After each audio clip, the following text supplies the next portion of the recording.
Hello friends, एक बार फिर से स्वागत है आपका।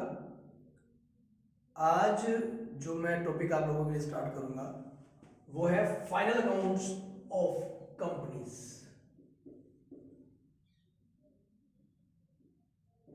आप लोगों ने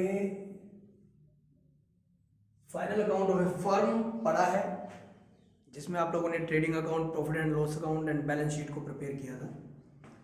अभी जो टॉपिक है वो है final accounts of companies. Company के बारे में मैंने आपको इश्यू ऑफ शेयर्स के चैप्टर में डिटेल में समझाया था। और जहाँ तक फाइनल अकाउंट्स की बात है, कंपनी के केस में कई प्रकार के अकाउंट्स बनाए जाते हैं, जिसमें कैश फ्लो स्टेटमेंट भी एक पार्ट है उसका। लेकिन हमारे इस चैप्टर में, इस पूरे कंप्लीट टॉपिक में, we are going to complete only two main topic, and that is balance sheet and profit and loss account. Friends, companies के फाइनल अकाउंट्स के लिए जो कंपनी एक्ट 2013 है, उसकी शेड्यूल 3 में केवल दो ही मेन अकाउंट का जिक्र किया गया है। Balance sheet note is not an account, is a statement actually. तो बैलेंस शीट का परफॉर्म है हमारे पास, और प्रॉफिट एंड लॉस अकाउंट का परफॉर्म है। अपने आप में ये कंप्लीट डिटेल बता देते हैं किसी भी कंपनी के बारे में कि कंपनी की वास्तविक स्थिति क्या है।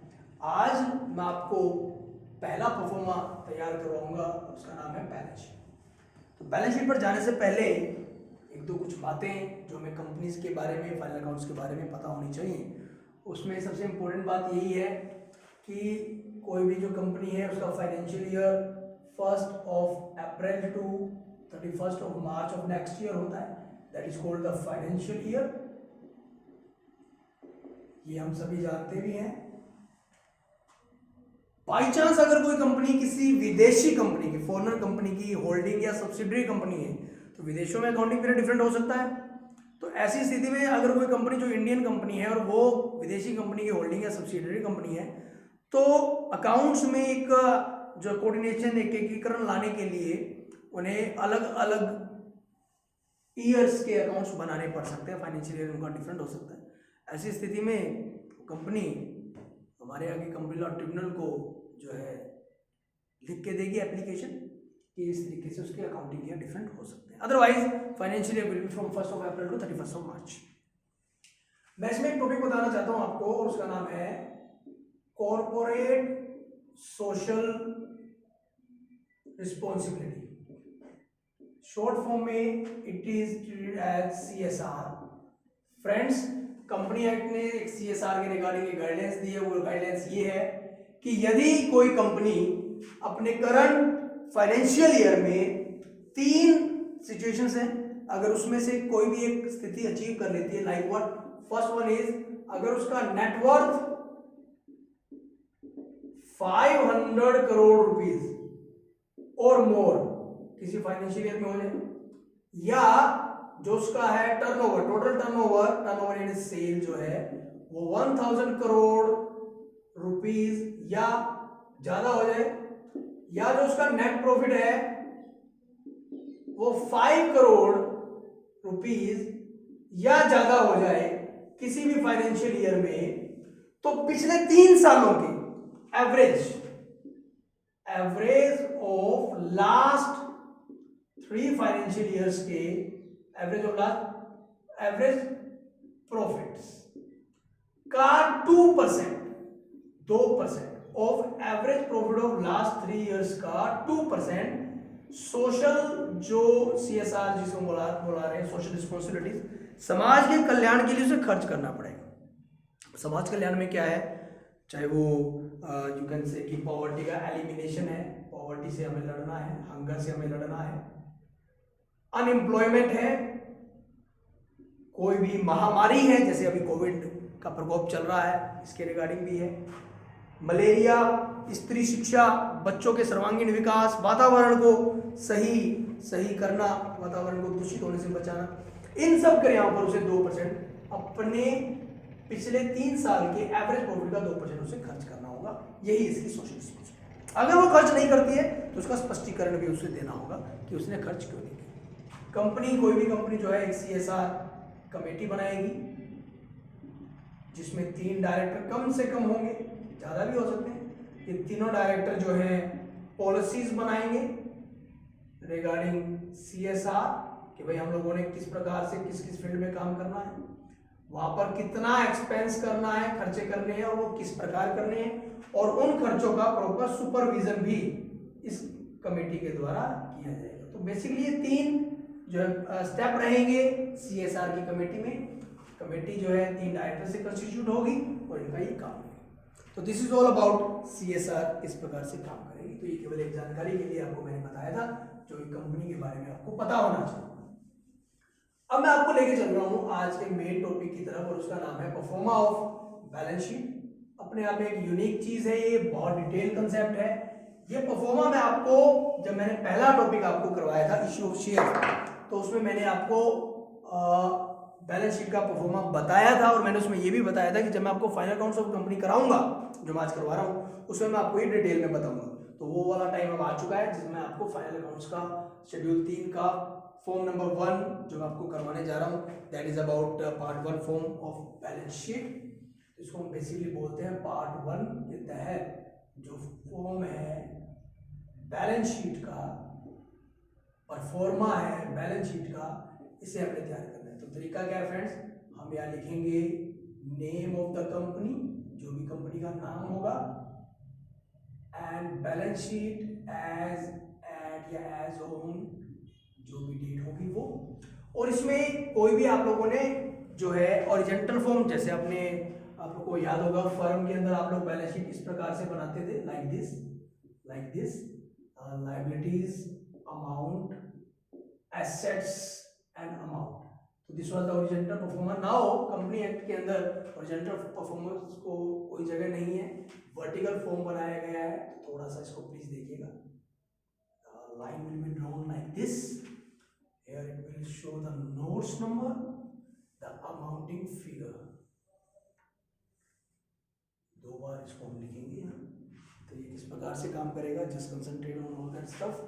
सबसे पहले आपके पास यहाँ पर्टिकुलर्स होंगे, ये आपका होगा नोट्स नंबर। हर एक चीज का हमें नोट बनाना पड़ सकता है, जिसमें भी डिटेल कंसेप्ट होंगे। ये होंगे फिगर्स एज ऑन या eight the end of current accounting period, यानी करंट फिगर्स होंगे। इसके अंदर हमें कंपैरिजन करने के लिए प्रीवियस ईयर के डाटा को भी लेना पड़ेगा। कंपनीज एक्ट में जो बैलेंस शीट और प्रॉफिट एंड लॉस का परफॉर्मा दिया गया, उसमें केवल करंट फिगर ही नहीं, हमें प्रीवियस ईयर्स के फिगर्स को भी साथ साथ लेकर चलना पड़ेगा। तो as figures as at the end of previous period या प्रीवियस ईयर, अकाउंटिंग पीरियड, पीरियडिंग रिपोर्ट, पीरियड रिपोर्टिंग। तो this is what the total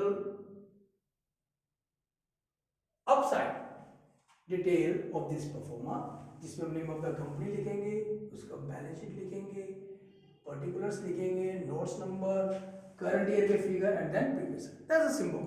और परफॉर्मे में सारे वही आइटम्स हैं जो मैं आपको इश्यू शीट्स में करा चुका हूँ। अब मैं केवल उसका रेपिटेशन आप लोगों के लिए कर रहा हूँ। तो हमारे पास जो सबसे पहला जो पॉइंट है फ्रेंड्स, वो है इक्विटी एंड लायबिलिटी। जैसा हमने पिछले इश्यू ऑफ शेयर्स के 10 लेक्चर्स में बार बार इसका जिक्र किया था। उसके अंदर जो सबसे पहला आप लोगों के पास है वो है शेयर होल्डर्स फंड्स। इसके बारे में हमने डिटेल में पढ़ा है। इसके अंदर हमारे पास 3 चीजें हैं बेसिकली। सबसे पहले आपके पास है शेयर कैपिटल। शेयर कैपिटल के ऊपर तो एक कंप्लीट चैप्टर था, आप एक वर्किंग नोट भी बना सकते हैं शेयर कैपिटल के रिगार्डिंग, जिसके अंदर आप बताएंगे आपकी अथॉराइज्ड कितनी है, subscribed, called up and paid up.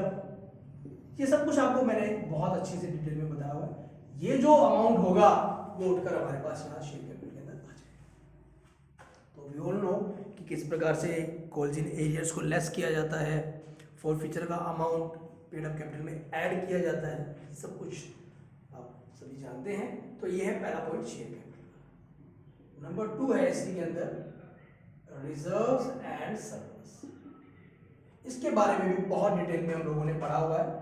जितने भी रिजर्व एंड सरप्लस है वो सारे इसमें आएंगे, चाहे वो कैपिटल रिजर्व है जनरल रिजर्व है, सिक्योरिटी प्रीमियम है, DRR आप लोगों ने पढ़ा, CRR आप लोगों ने पढ़ा, सिंकिंग फंड भी मैंने बताया, एक प्रॉफिट एंड लॉस, इसका पॉजिटिव फिगर है चाहे नेगेटिव है, यानी चाहे आपका ये प्लस में है माइनस में है, वो सारा कुछ इसी में दिखाया जाएगा, that is reserve and surplus.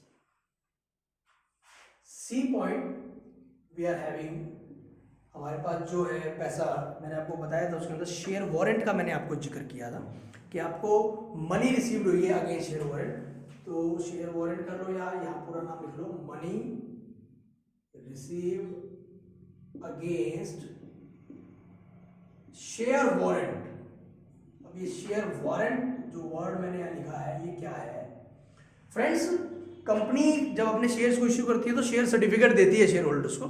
अभी कंपनी के पास शेयर्स नहीं है, उन्होंने शेयर होल्डर से पैसे आ चुके हैं, शेयर्स नहीं दी, उनको एक शेयर वारंट के रूप में, एक सर्टिफिकेट के रूप में शेयर वारंट दिया है और इसके ऊपर लिखा हुआ है कि एक निश्चित समय के बाद निश्चित संख्या में कंपनी उस व्यक्ति को वो शेयर्स दे देगी। तो एक तरीके का ये शेयर सर्टिफिकेट का सब्स्टिट्यूट कह सकते हैं कि अभी शेयर्स नहीं है पर एक निश्चित तिथि पर आपको शेयर्स मिलेंगे। तो ये शेयर होल्डर फंड का ये पार्ट है, क्योंकि ये रुपए जैसे इसको शेयर सर्टिफिकेट शेयर्स दे देंगे, शेयर वारंट कन्वर्ट हो जाएगा शेयर कैपिटल के अंदर। All this is known as shareholders fund. I hope आपको ये तीनों पॉइंट अच्छे से क्लियर हो गए।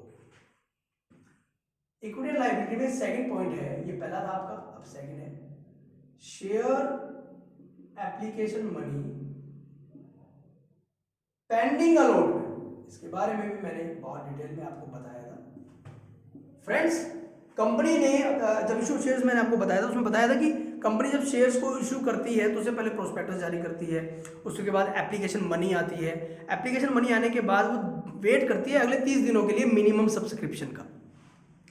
तो कंपनी के पास अगर एप्लीकेशन मनी आ चुकी है परंतु अलॉटमेंट की डेट आने से पहले बैलेंस शीट को बनाने की तारीख आ गई, जस्ट सपोज कि 15 मार्च को कंपनी ने एप्लीकेशन प्राप्त करनी शुरू की तो 15 अप्रैल तक चलेगा, बैलेंस शीट बनानी थी 31 मार्च को, तो 15 दिन अभी और पड़े हैं मिनिमम सब्सक्रिप्शन के फिगर को पूरा होने के लिए।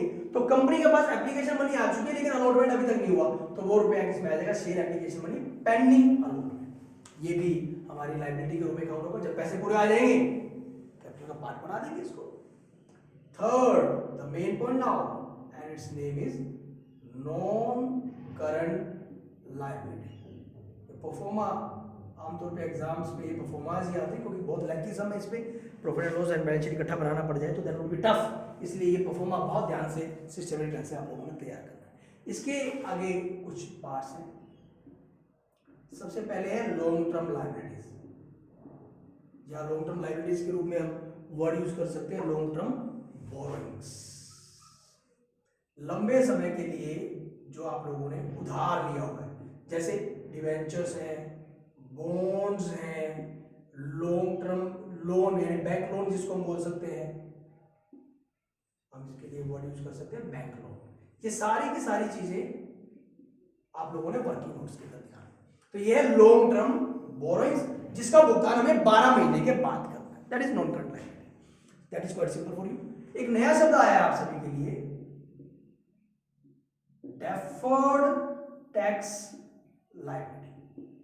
ये जो टॉपिक है डेफर्ड टैक्स लायबिलिटी, इसके बारे में मैं आपको बताना चाहूंगा फ्रेंड्स। दो प्रकार की इनकम होती है, अकाउंटिंग इनकम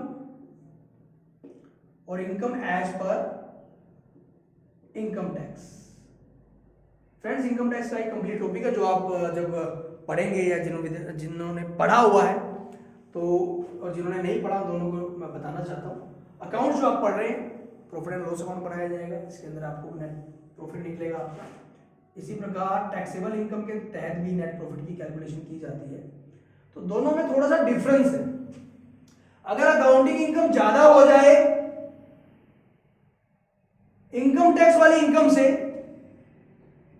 तब जो बचता है वो डेफर्ड टैक्स लायबिलिटी बचती है। वो कैसे? जस्ट सपोज 10 लाख का प्रॉफिट इसमें, 10 लाख का प्रॉफिट इसमें। आप लोगों ने एक वर्ड पढ़ा होगा एडवर्टाइजमेंट एक्सपेंडिचर। इन खर्चों को हम धीरे धीरे राइट ऑफ करते हैं प्रॉफिट एंड लॉस में। आपने जब फर्म की बैलेंस शीट पढ़ी होगी तो उसके अंदर ये पढ़ा भी होगा कि प्रॉफिट एंड लॉस में एडवर्टाइजमेंट एक्सपेंडिचर को धीरे धीरे राइट ऑफ करते हैं। जस्ट सपोज कि 2 लाख रुपए का एडवर्टाइजमेंट एक्सपेंडिचर था और इसको 4 सालों में खत्म करना है, तो 50,000 रुपये इसमें से लेस कर दिया जाएगा। ये बचेगा 9.5 लाख। अब ये नेट प्रॉफिट नहीं आएगा, अब आपका नेट प्रॉफिट आएगा जस्ट सपोज। लेकिन इनकम टैक्स ये कहता है कि आपको उसमें ईयर वाइज लेस करने की जरूरत नहीं है, जो खर्चा हो गया उसको सारे का सारा एक ही बारी में लेस कीजिए।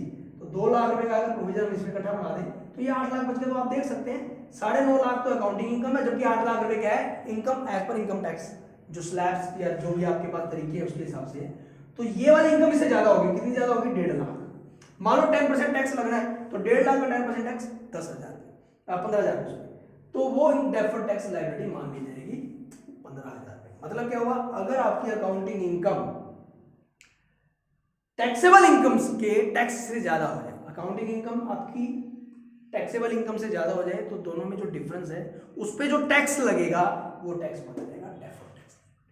आई होप आपको समझ आ गया। और दूसरी चीज अगर हम बात करें, अगर अकाउंटिंग इनकम कम हो जाए, टैक्सेबल इनकम ज्यादा हो जाए, तो वो बच जाएगा डेफर्ड टैक्स एसेट्स, जो मैं आपको थोड़ी देर में बताऊंगा। आई होप आपको समझ में आया। लॉन्ग टर्म बोरोइंग्स हो गई, डेफर्ड टैक्स लायबिलिटी हो गई फ्रेंड्स। इसके बाद है अदर लॉन्ग टर्म लायबिलिटीज, कोई भी अन्य दायित्व जिसका 12 महीने के बाद आप लोगों ने भुगतान करना है। तो 12 महीने के बाद तो कोई भी चीज का भुगतान हो सकता है, जैसे आप लोगों ने एक वर्ड पढ़ा होगा ट्रेड पेबल्स। फ्रेंड्स, फर्म के केस में ना क्रेडिटर्स एंड बिल्स पेबल, ये दो अलग अलग शब्द हैं। हम कंपनी के केस में दोनों को इकट्ठा यूज करते हैं, ट्रेड पेबल। तो कोई अगर 12 महीने के बाद के ट्रेड पेबल्स है, आफ्टर 12 मंथ, जिसको हमने 12 महीनों के बाद भुगतान करना है, वो बेसिकली आपका किस में आ जाएगा, अदर लॉन्ग टर्म लायबिलिटीज के अंदर। और इसी प्रकार फ्रेंड्स, जो इसी के अंदर एक और पार्ट है, part number 4, that is long term provisions. Basically किसी भी क्वेश्चन में इतनी सारी चीजें एक साथ नहीं देते होते, लेकिन अगर हमें परफॉर्मा बनाना पड़ जाए हमारे एग्जामिनेशंस के दौरान, तब हम ये सारी चीजें तैयार करके जाएंगे। लॉन्ग टर्म प्रोविजन, जो लंबे समय के लिए प्रोविजन बनाया जाता है, जैसे 12 महीने के बाद आप लोगों ने जिसका भुगतान करना है। जैसे अगर आप लोगों ने एम्प्लॉइज के बेनिफिट के लिए कोई चीज बना रखी है, तो उसके अंदर हम लिख सकते हैं प्रोविजन फॉर एम्प्लॉय बेनिफिट्स। किसी कोई भी ऐसा प्रोविजन जो आपने कर्मचारियों को भुगतान करना है, लेकिन आफ्टर 12 ईयर्स आप लोगों ने आफ्टर 12 मंथ्स, जैसे प्रोविडेंट फंड वगैरह है, वो आपकी एक लायबिलिटी है। और वो कौन सी लायबिलिटी, लॉन्ग टर्म प्रोविजन के रूप में, जो आप कर्मचारियों को लंबे समय के बाद भुगतान करते हैं। तो ये सारा है non current liability. Point number 4 में आपके पास आ जाएगा करंट लायबिलिटी, और नाम से स्पष्ट है फ्रेंड्स, जिसका भुगतान आप लोगों को 1 साल के अंदर अंदर करना है, वो आपके लिए क्या माना जाएगा, करंट लायबिलिटी। जैसे देखिएगा, इसी का सारा रिवर्सल हो जाएगा। लॉन्ग टर्म बोरिंग्स है,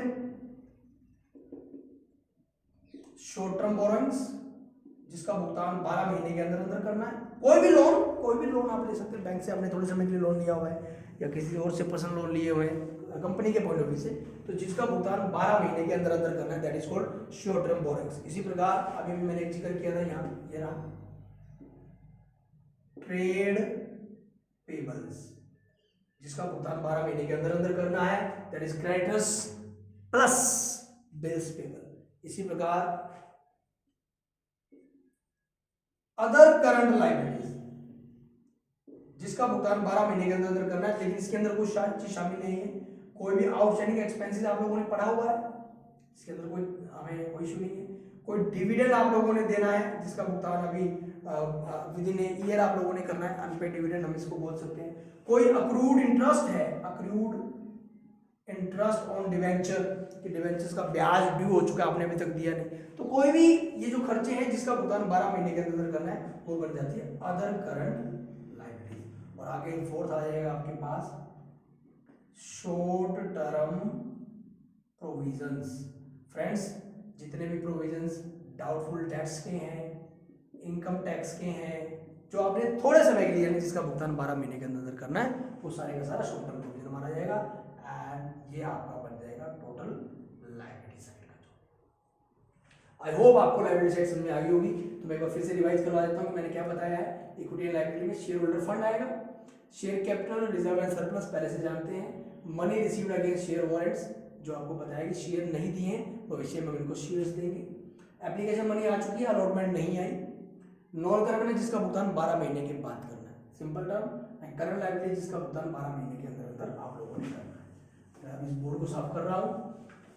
अभी जो एसेट्स का है वो उसके नीचे ही आएगा, हमारे पास इतनी जगह नहीं है, इसलिए मैं थोड़ा सा आप लोगों की सुविधा के लिए यहां इसको ड्रॉ कर रहा हूं। ये आपका नोट्स नंबर्स रहेंगे, ये figures as at the end of current year, and then this is the previous year के फिगर है। ये आपके पर्टिकुलर्स, और अब पर्टिकुलर्स किस चीज के आएंगे फ्रेंड्स, आपके एसेट्स। तो ये आपको समझाने के लिए साथ में पैरेलल इसको हम चला रहे हैं। इसमें दो ही चीजें हैं फ्रेंड्स,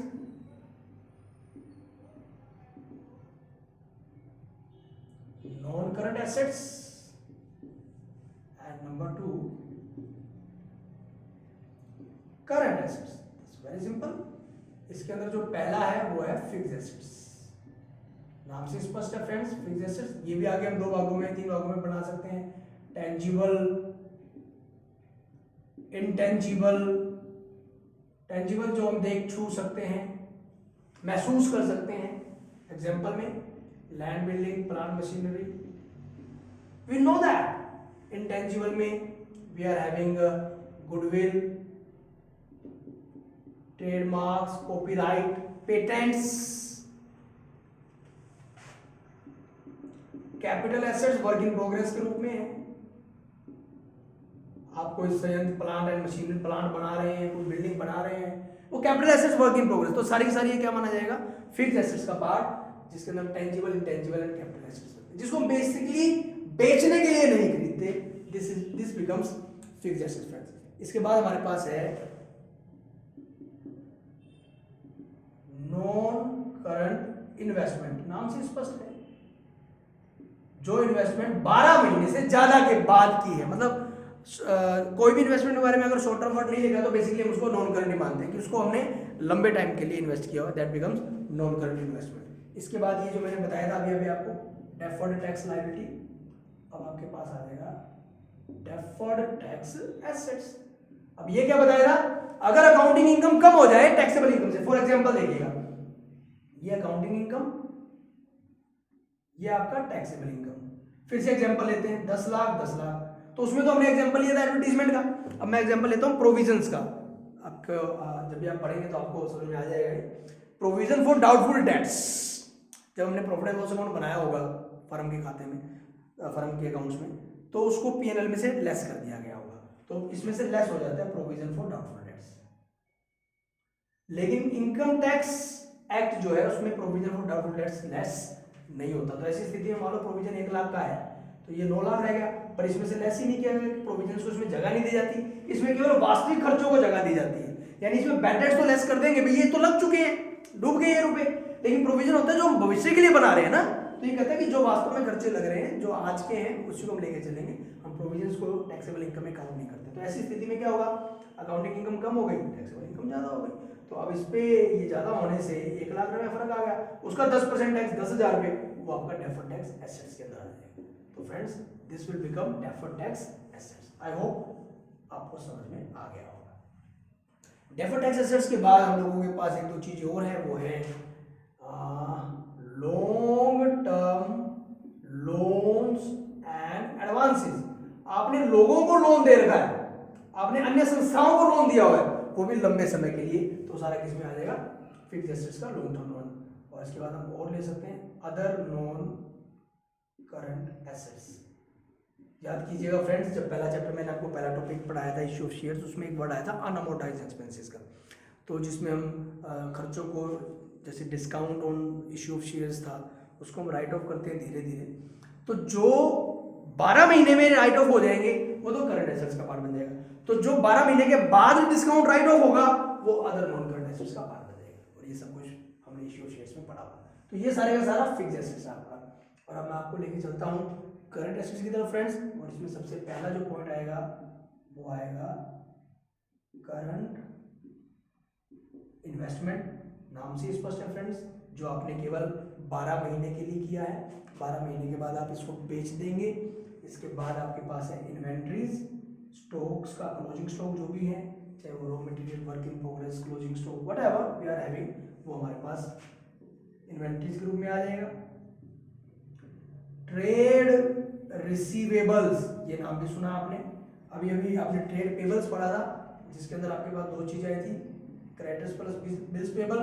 इसके अंदर आपके पास आ जाएंगे सारे के सारे डेटर्स प्लस में बिल्स रिसीवेबल। ध्यान दीजिएगा, डेटर्स का जो ओरिजिनल अमाउंट होगा वो इसमें लेके जाते होते हैं, जो उसका प्रोविजन होता है वो हम आगे लेके चले जाएंगे जो हमारे पास अदर एसेट्स में बचेगा। तो इसमें हम डेटर्स के अंदर, जैसे मान लो लाख रुपए के डेटर है, 10,000 रुपये प्रोविजन है, तो हम 1 लाख रुपए ही डेटर के अंदर इसमें शो करने की कोशिश करते हैं हमेशा। कैश एंड कैश इक्विवेलेंट्स, कोई बैंक बैलेंस है, कोई ऐसी चीज है जिसको हम कैश में तुरंत कन्वर्ट कर सकते हैं, वो हमारा बन जाएगा कैश एंड कैश इक्विवेलेंट्स के अंदर। आगे है short term loans and advances, जैसे आपने पढ़ा था ना long term loans and advances, कि आपने 1 साल से ज़्यादा के लिए लोन दिया हुआ है, इसी प्रकार 1 साल से कम के लिए लोन इसमें आ जाएगा। और लास्ट में ले लो अदर करंट एसेट्स, जैसे इसमें आया था ना आउटस्टैंडिंग वगैरह खर्चा लाइबिलिटीज के रूप में, शॉर्ट टर्म लाइबिलिटीज थी ना हमारे पास, आउटस्टैंडिंग एक्सपेंसेस, डिविडेंड वगैरह। इसी प्रकार इसमें एक होता है प्रीपेड एक्सपेंसेस, कि आपने किसी को एडवांस पैसे दे दिए, कोई आपकी अक्रूड इनकम है वो इसके अंदर आ जाएगा। यानी ऐसी कोई भी संपत्ति जो ऊपर किसी करंट एसेट्स के अंदर शामिल नहीं है वो सारा इसमें आएगा। लास्ट में आपका बचेगा friends total, and this total will be equal to this total, यानी liability side equal to asset side, this will be treated as perform of balance sheet. I hope it's quite clear. ये आप लोगों ने पहले भी पढ़ा हुआ है, बट क्योंकि it's new topic final accounts of companies, इसलिए आपको मैंने दोबारा बताया है, इसको देखिएगा फ्रेंड्स। इसके बाद एक अंतिम जो चीज है फ्रेंड्स वो है कंटिजेंट लायबिलिटी, ये आप लोगों ने पढ़ा हुआ है। कंटिजेंट लायबिलिटी को बैलेंस शीट में कोई जगह नहीं मिलती, ऐसा दायित्व जो आज दायित्व नहीं है भविष्य में हो सकता है, इसको वर्किंग नोट्स के नीचे रूप में हम बैलेंस शीट के नीचे हम शो कर देते हैं। जैसे कोर्ट में कोई केस चल रहा है, किसी की कोई गारंटी आप लोगों ने दी हुई है और वो गारंटर के रूप में आप लाइबल हैं उस प्रकार के सभी कर्जों के भुगतान के लिए, तो that will be treated as contingent liability. इसी में एक और वर्ड है फ्रेंड्स, कमिटमेंट्स। ये जो वर्ड है ये फर्म के खातों में नहीं था, कंपनी के खातों में आ गया, वचनबद्धता। जैसे आप लोगों ने वर्ड पढ़ा था cumulative preference shares. Cumulative preference shares क्या था कि अगर हम प्रेफरेंस शेयर को 1 साल डिविडेंड नहीं देते तो अगले साल देंगे, तो ये एक वादा है।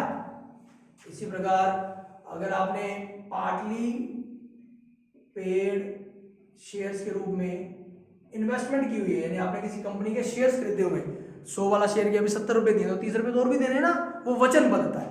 इन कंटीजेंट लायबिलिटी और कमिटमेंट दोनों को हम बैलेंस शीट के नीचे जगह देंगे। तो फ्रेंड्स ये सारे का सारा आपका टॉपिक था बैलेंस शीट के परफॉर्मेंस के रिगार्डिंग। बहुत ही इंपॉर्टेंट टॉपिक है, क्वेश्चन जब पेपर में आता है तो आमतौर पर परफॉर्मेंस पूछ लिया जाता है। अभी ये बैलेंस शीट का है, इस लेक्चर में मैं यही डिलीवर करूंगा। नेक्स्ट लेक्चर में मैं आपको प्रॉफिट एंड लॉस का परफॉर्मेंस बताऊंगा, और उसके बाद आने वाले लेक्चर्स में इनके ऊपर सम किस प्रकार से किया जाएगा उसके बारे में जानकारी दूंगा। आई होप आपको ये लेक्चर भी, अन्य लेक्चर्स की बात है, समझ भी आए, पसंद भी आए।